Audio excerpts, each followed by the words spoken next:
one thing I appreciate about you is your faithfulness to serving students and doing that for so long, not being full-time, meaning getting paid.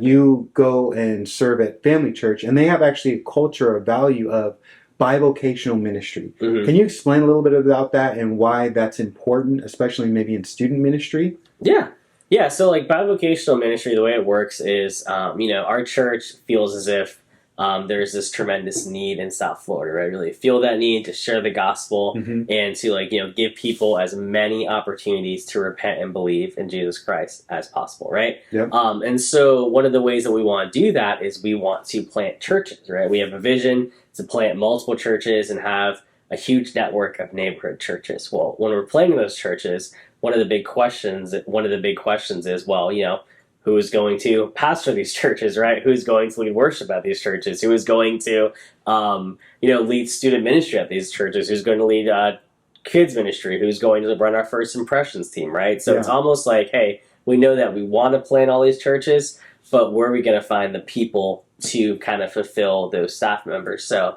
a big part of our model is sort of looking inward and identifying key members of our church, and then developing those leaders and placing them in significant roles within our church network, right? So you'll see that most of our student pastors are bivocational, a lot of our worship pastors are bivocational, and a lot of our kids pastors are bivocational. And they weren't people that we hired fresh out of seminary, right? These are really good church members who are very committed to the cause and very committed, to the gospel and have sound theology. But also, we just sort of saw a higher calling in them and a higher gifting in them.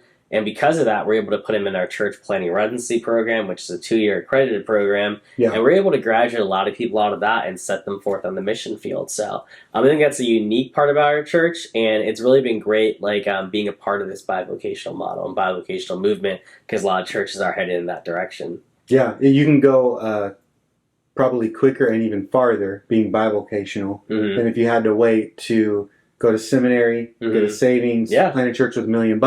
You're like, no, we have the Spirit of God. Let's do this. Yeah, no, absolutely. And I think that's something interesting you said about seminary, because I'm a believer in seminary. I just graduated from Southern Baptist Theological Seminary. And I think a lot of times what I realized going through seminary is that, a lot of the practical things in ministry, you learn while doing ministry. You know what I mean? It's not as much as the heavy courses that you're going to take, or all the hermeneutics and things like that you're going to lean into. Instead, really, ministry is walking with people, building relationships with people, and helping them learn how to follow Jesus.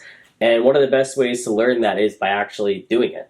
You know what I mean? And your church gave space to that, to develop leaders, and gave you a space to actually be walked up. Yeah.